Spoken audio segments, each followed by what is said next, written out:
Oh wow, we got some people. Ooh, tough. All right. But actually, like, I admire people who can do it because I can't. Because yeah, sometimes people complain about it, but if somebody kills me like this, I just admire his skills because it's not that easy to do. It's not that easy to do. Easy to do. Hello everyone and welcome to another Vigor tutorial. We've all been there, sweaty players running up to us, jumping and dropping to the floor. But how do they do it? Are they super skilled like the developers think? Nope.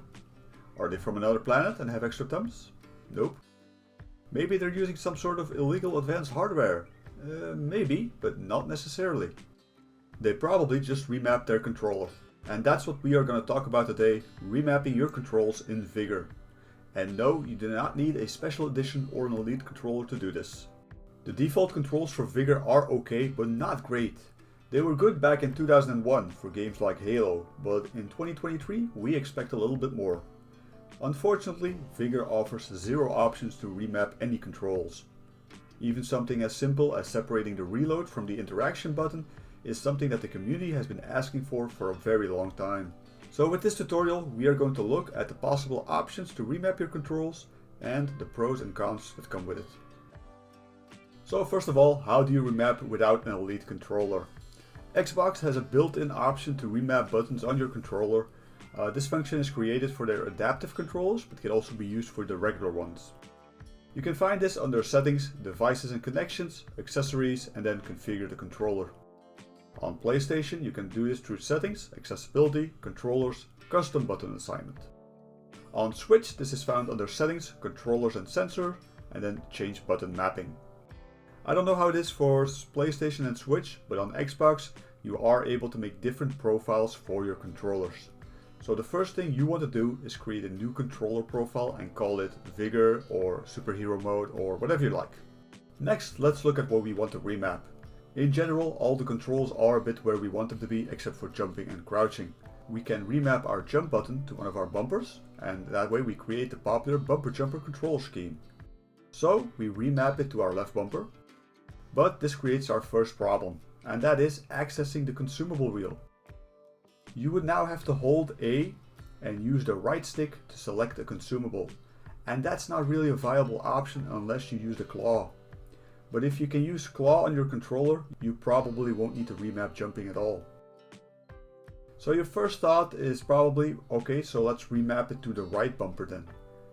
And this is the weapons wheel, and we actually don't use this very often. Definitely not under the pressure of a conflict with another player. But then we create a new problem, and that is shoulder switching. This is assigned to the right bumper by default, and we would be switching it to the A button. Now I tried playing like this and my god, you probably do not realize how often you switch shoulders on the fly until you remap this button. It actually made my performance a lot worse and became a real handicap. So we are stuck with the left bumper as our only option. So how do we solve the consumable wheel? I found that the best solution to this is to remap it to your left thumbstick. This keeps both your thumbs on the navigation of the character while still allowing you to select consumables. And an additional benefit we get from this is remapping your sprint button to the A button. I found this to be a very natural adjustment and easy to adapt to. So jumping goes to the left bumper, consumables go to the left stick and sprinting goes to A. This is already a major change to your muscle memory if you haven't been playing Vigor for a while. Pros to this setup is that we are now able to jump a lot easier while still maintaining the aim to our target. The downside to this is that our bumper will now function as the A button for everything. That means also in the Xbox menu and in other games.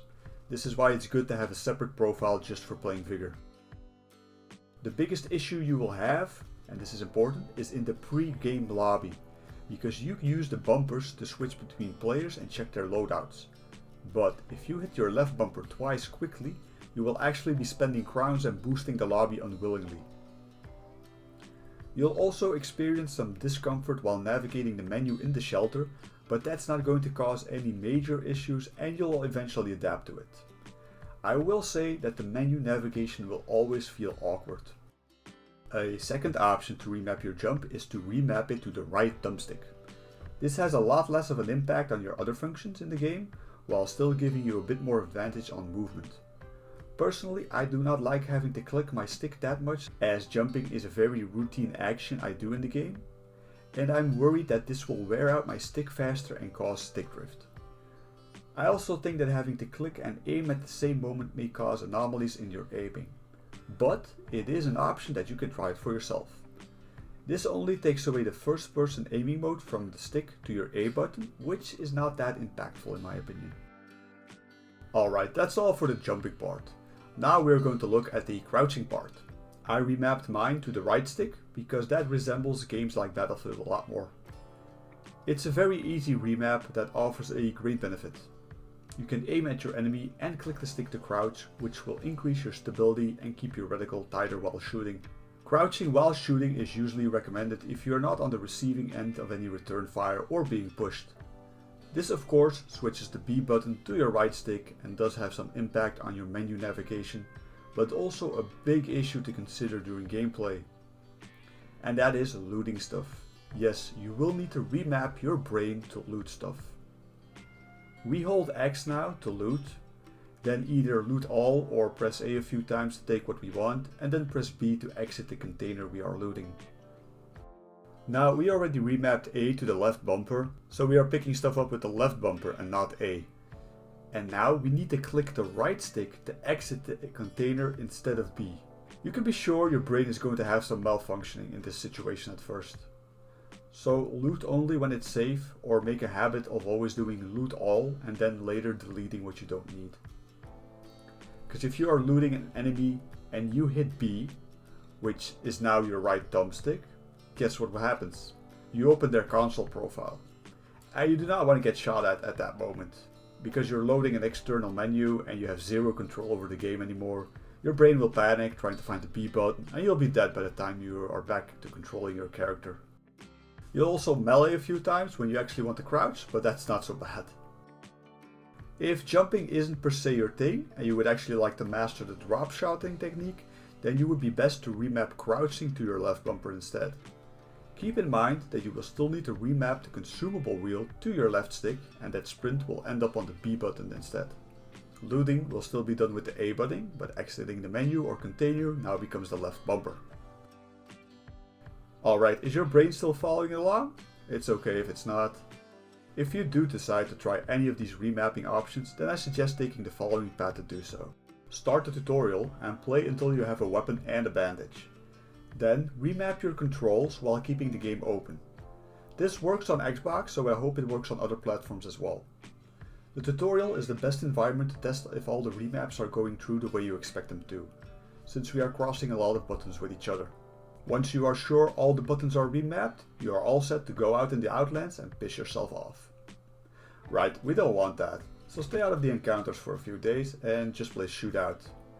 This sucks a little bit, but Shootout is the best way to remap your brain into these new controls, as you have constant gunfights going on, lots of movement, and even the use of consumables. Also, the looting mechanism will come into play a little bit by looting containers for weapons. So, play Shootouts for a few days. It only took me a weekend to really adjust to them, and then I started doing encounters again carefully. The biggest downside to all of this is actually having to switch profiles before I start to play Vigor, and the clunky navigation in the menus. Hopefully one day we will get a proper remapping function in Vigor, but for now this is the best option that we have. If you have any questions, leave a comment down below and I will do my best to answer it. Feel free to leave your thoughts as well on how I remap my controller and what your preferred options are. Consider subscribing if you enjoy Vigor content. I post gameplay videos weekly, and I also do stream recaps of all the latest Vigor news every 2 weeks, and the occasional tutorial. As always, thank you for watching, I hope it's been helpful, and see you all next video. Bye!